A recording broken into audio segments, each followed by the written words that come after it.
hepatopulmonary syndrome and hepatorenal syndrome. So hepatic damage may be primary, may be secondary. If we consider it as secondary, so it has a wide range of causes. It could be metabolic, it could be toxic, microbiological, it could be a circulatory cause, and it could be a neoplastic insult.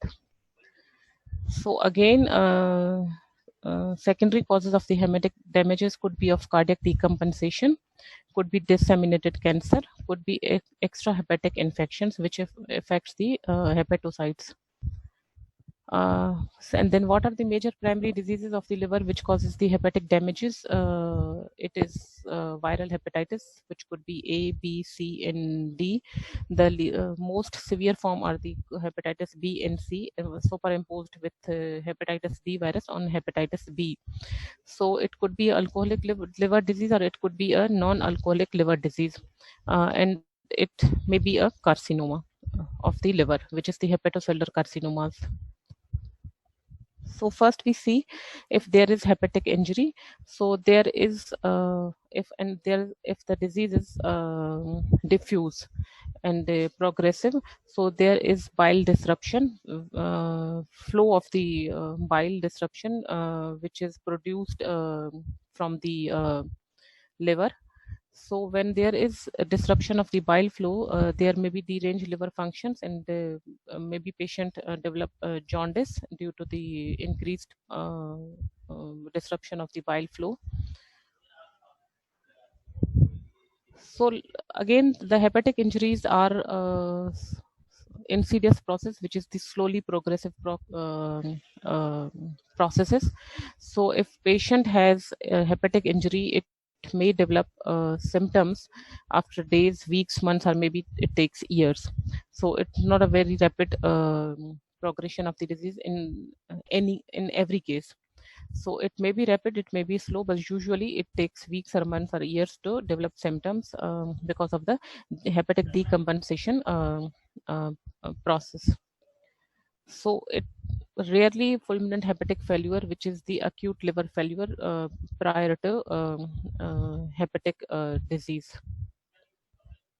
So this is the data from the United States. In United States, newly diagnosed chronic liver disease cases are 72 per 100,000, and liver disease accounts for 27,000 deaths per year in United States. So what are the responses of the hepatocytes to the injury? So it is hepatocyte degeneration, this intracellular accumulations, hepatocytes necrosis and apoptosis, inflammation, regeneration, and fibrosis. So you people already know what is the difference between the necrosis and the apoptosis. Necrosis is always a pathological process, and apoptosis is both, maybe pathological, maybe physiological. In physiological, during the embryonic life, during the during menopause, during pregnancy, and pathological when there is any high grade tumor. So there is apoptosis because of the rapid turnover of the cells proliferation. So clinically, if we see what are the common syndromes which occurs in hepatic injuries, they are hepatic failure, which may be acute, which may be chronic, jaundice and cholestasis. Jaundice is basically the disturbances in bilirubin metabolism, and jaundice is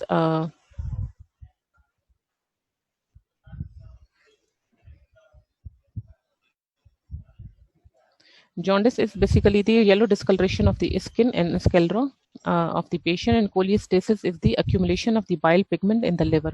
Cirrhosis again is a complication of the liver disease or severe hepatic injury, which is the nodule formation in the liver, and there is much more fibrosis. Portal hypertension again is a complication of the liver disease. And what is portal hypertension? Portal hypertension basically results from the obstruction in the portal blood flow, mostly in the cirrhosis and in portal vein thrombosis. So increased intrahepatic vascular resistance causes portal flow, increased portal pressure, and leads to portal hypertension. So what are the most clinical consequences in the liver disease is hepatic failure, which may be acute, which may be chronic. 80 to 90% of the hepatic function capacity must be lost if we call it the hepatic failure. So 80 to 90% of the liver function must be lost before we coded as a patient like a hepatic failure. And liver no longer maintain their hemostasis in liver failures.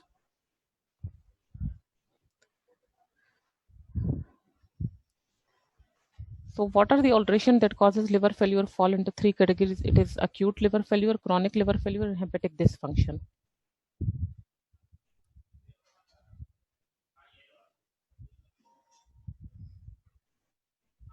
Acute liver failure is the acute liver illness that is associated with encephalopathy within the 6 months after the initial diagnosis. And fulminant hepatic failure is what when encephalopathy develops rapidly within 2 weeks of the onset of jaundice. And in fulminant hepatic failure, there is no prior liver disease usually. And some fulminant hepatic failure when the encephalopathy develops within 3 months of the onset of jaundice.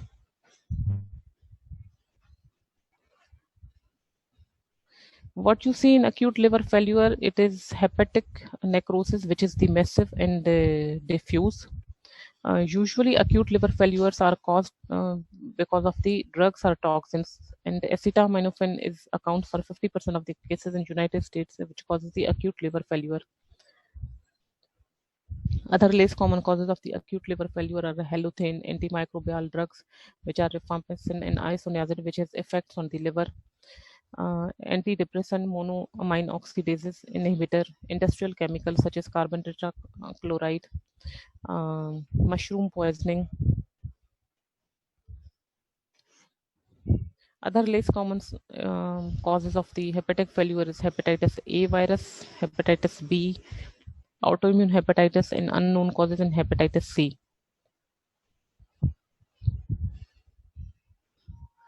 So, what are the mechanism of the hepatocellular necrosis? Either it could be direct toxic damage, which is usually caused by drugs and toxins, or it could be a combination of the toxicity and the immune-mediated injuries, which are the more common. In the example for that is the hepatic viruses.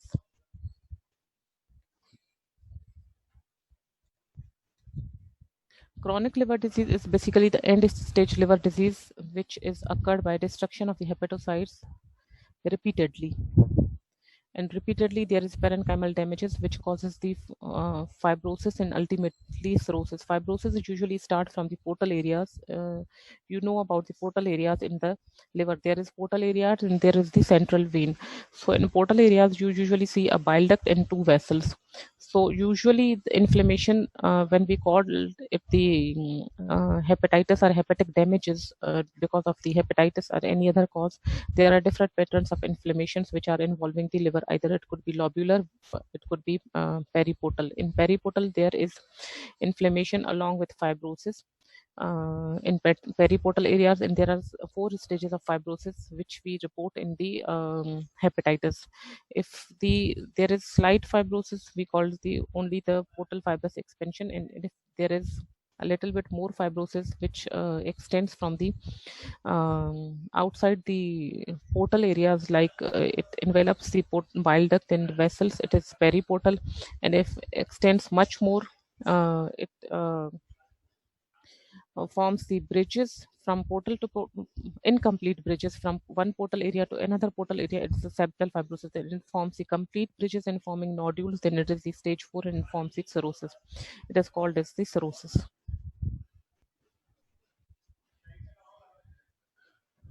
So you see here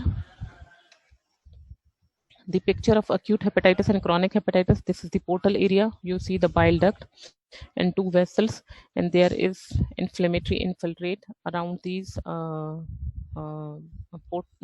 duct and the vessels. Normally, we don't see much inflammation in these areas. Again, these are the hepatocytes. You see the ballooning degeneration of the hepatocytes, and there is apoptosis. This one is the necrotic hepatocytes, and there you see the swelling up. It's simply the swelling of hepatocytes. And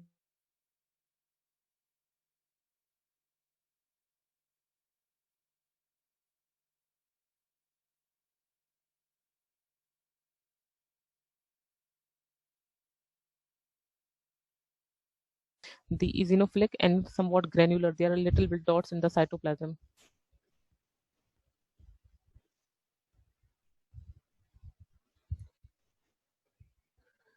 So you see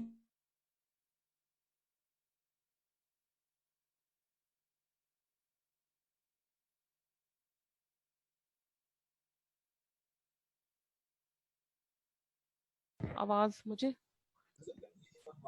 Avesh साहब जी जी आवाज आ बोले रही है madam. आपको? जी madam आवाज आ सही है, रही बिल्कुल सही है, ठीक है जी मैडम। बस मैं फिर स्टार्ट कर रही हूँ दोबारा जी से। जी मैडम फुल स्क्रीन कर लेगा, ठीक है, ठीक हो जी गई जी बिल्कुल। हाँ, एक मिनट वहां से ले आओ।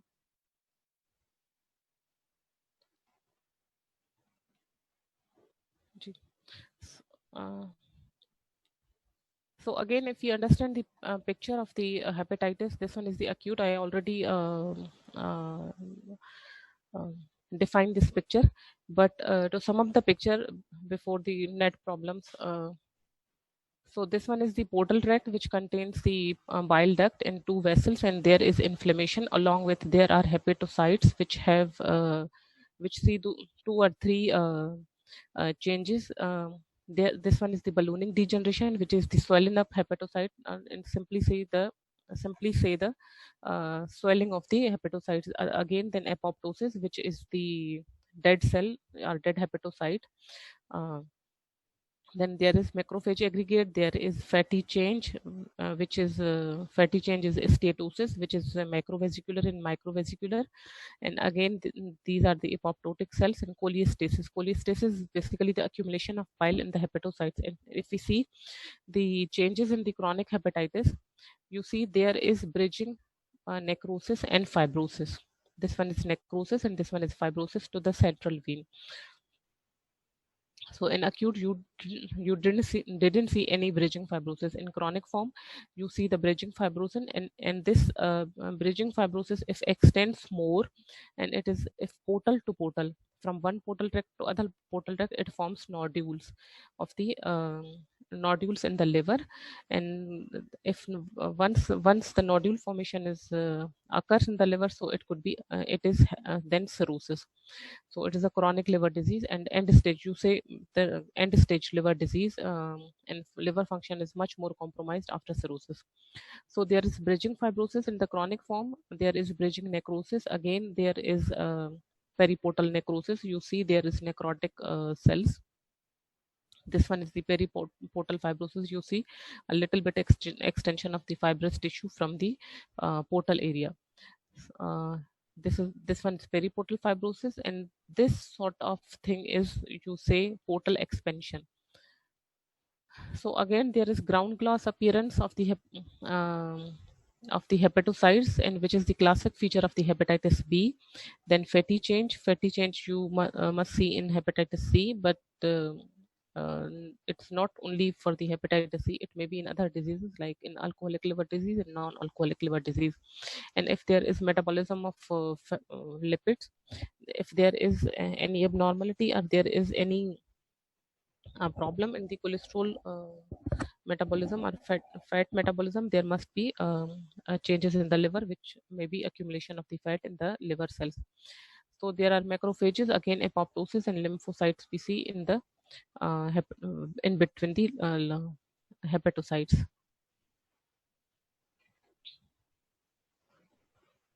So what are the hepatic dysfunction without overt necrosis? So in which hepatocytes are viable, but these are unable to perform their normal functions. So usually we see tetracycline toxicity in acute fatty liver of pregnancy.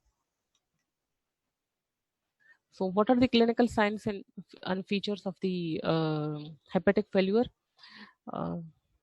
It depending on the cause. Again, it also depending on the cause, and some of the features are regardless of the causes, like jaundice.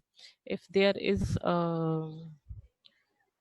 accumulation of the bile in the liver, and if there is obstruction to the bile flow, so it causes the jaundice. And jaundice is the clinically visible yellow discoloration of the sclera and skin due to the excess of bile accumulation in the blood.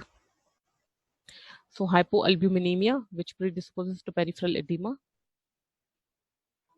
Again, hyperammonemia, which plays a major role in cerebral dysfunction. If there is increased ammonia, so it causes the fetor hepaticus, which is the characteristic sweety in musty body odor. And usually ammonia is basically metabolized by liver, and it is a byproduct of nitrogen metabolism, which is formed by enzymatic action of the glutaminase in the enterocytes of the small intestine and in the colonic cells. So ammonia is derived with ammonia, which is formed from the gut, then absorbed into the liver circulation, where it enters into the liver cycle and metabolized. So if there is liver function is compromised, so ammonia cannot be properly metabolized from the liver. So it causes the accumulation of the ammonia and causes the hyperammonemia and the fetor hepaticus, which is the sweet and sour and musty body odor. And again, the increased ammonia causes the cerebral dysfunctions, causes the stupor, coma.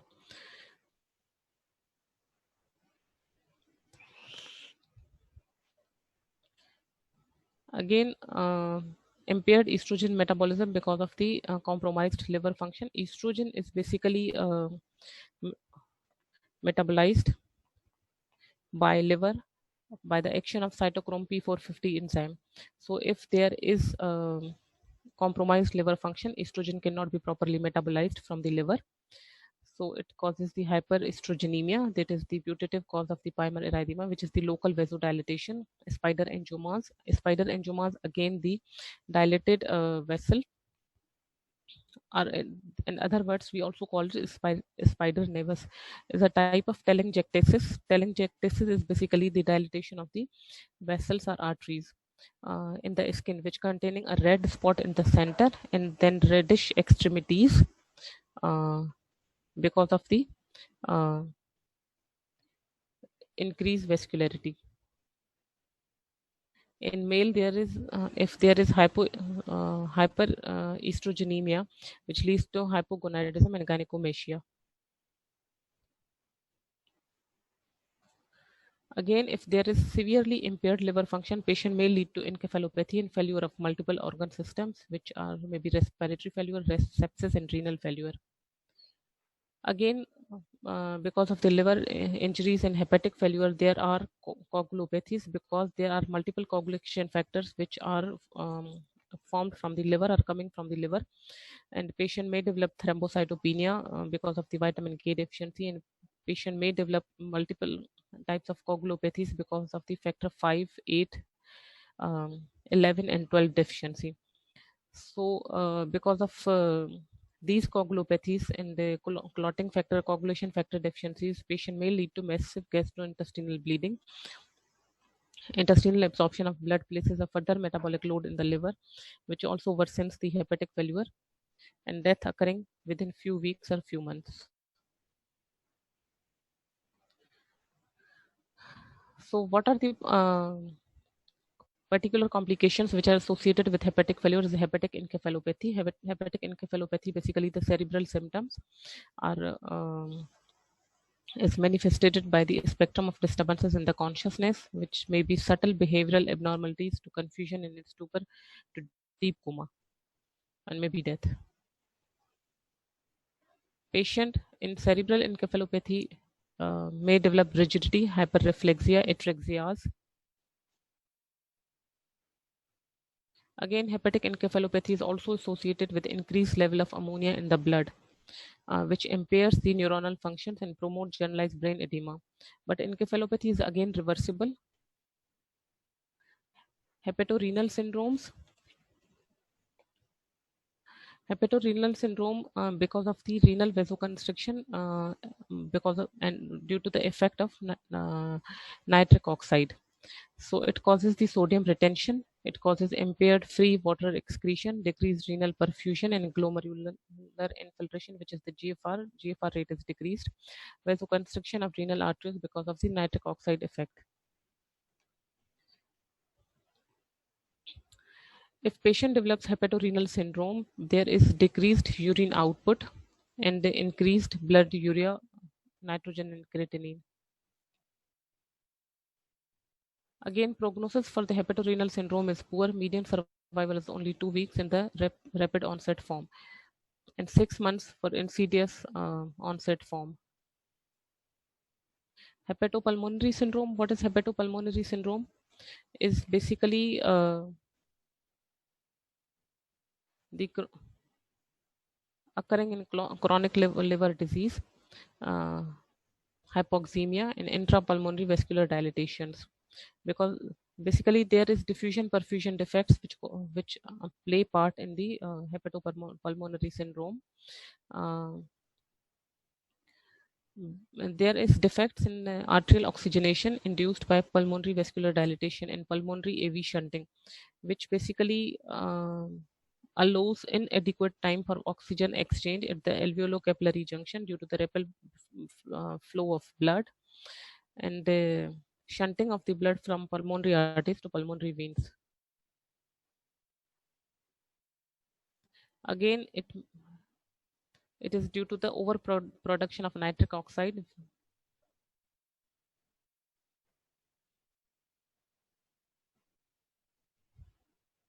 So what is the functions of bile in the liver? First, it emulsify the dietary fat in the lumen of the gut through the detergent effects of the bile salts and elimination of the bilirubin, excess cholesterol, and other waste products that are insufficiently water soluble and to be excreted into the urine. So what is jaundice? Jaundice is the yellow discoloration of skin and sclera due to the accumulation of bilirubin in the blood.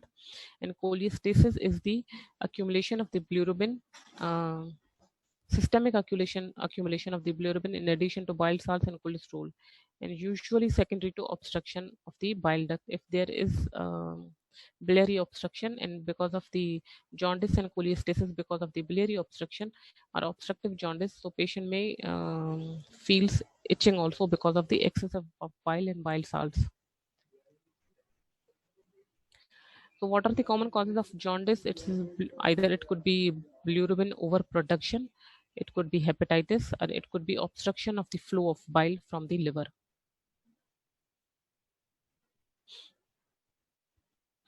So what are the aspects, major aspects of bile formation and its metabolism? So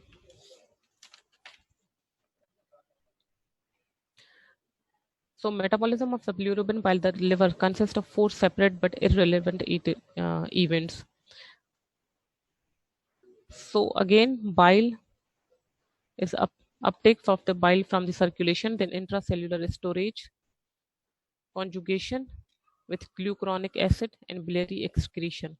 So here if you see in this picture, so bile is coming from where? Hemoglobin. If hemoglobin, so red cells, RBCs, basically erythrocytes, which are the RBCs, which when destruction to the spleen, when destroyed from the spleen, so separated into hemoglobin, which is then converted to the globin, and heme, which is converted then into the bilirubin, which is the unconjugated form.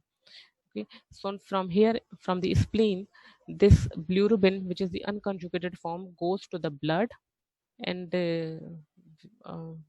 through the blood to the liver, and in the liver the conjugation of the bilirubin occurs. So conjugated bilirubin then water soluble and it goes from here liver to the by the bile duct, goes to the gut, which is basically the small intestine. It's the ampulla of Vetter where the bile duct opens. So from here it forms urobilinogens and go excreted from the feces if excessive amount of the bile, and rest of the bile forms their function in the gut, which is the emulsification of the dietary fats.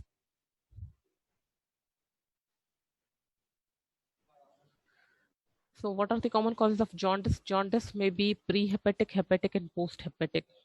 If prehepatic, then causes are the hemolytic causes, and there is unconjugated indirect bilirubin is increased in the blood, and there is pale urine. If you go back to the previous picture, so if it is prehepatic, before the if the obstruction of the bile before the liver.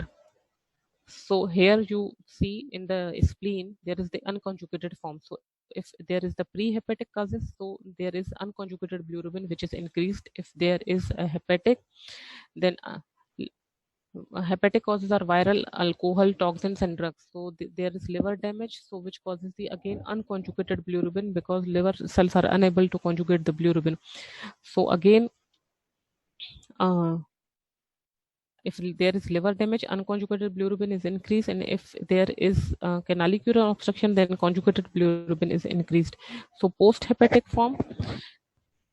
So once the bilirubin is conjugated in the liver, so if the causes for the jaundice are post-hepatic, then which may be due to stone or tumor, then conjugated direct bilirubin is increased, and high colored urine, which is the yellow colored. So clinical consequences of liver disease are either portal hypertension or cirrhosis.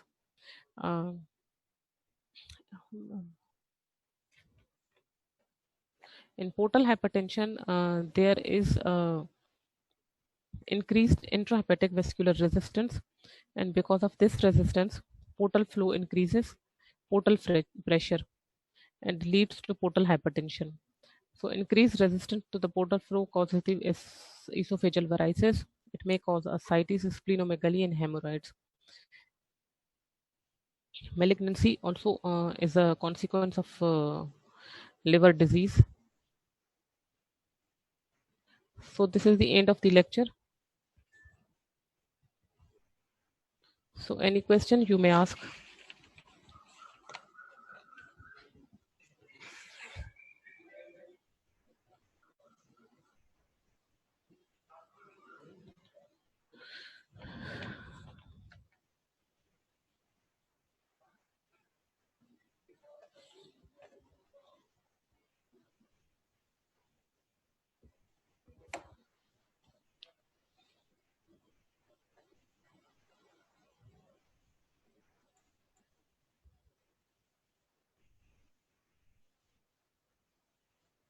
Any question?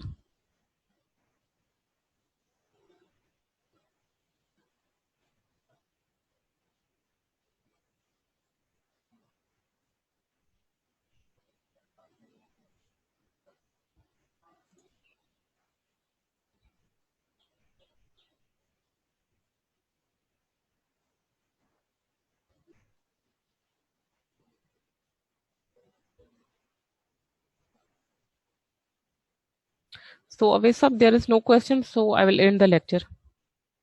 ठीक है madam, अल्लाह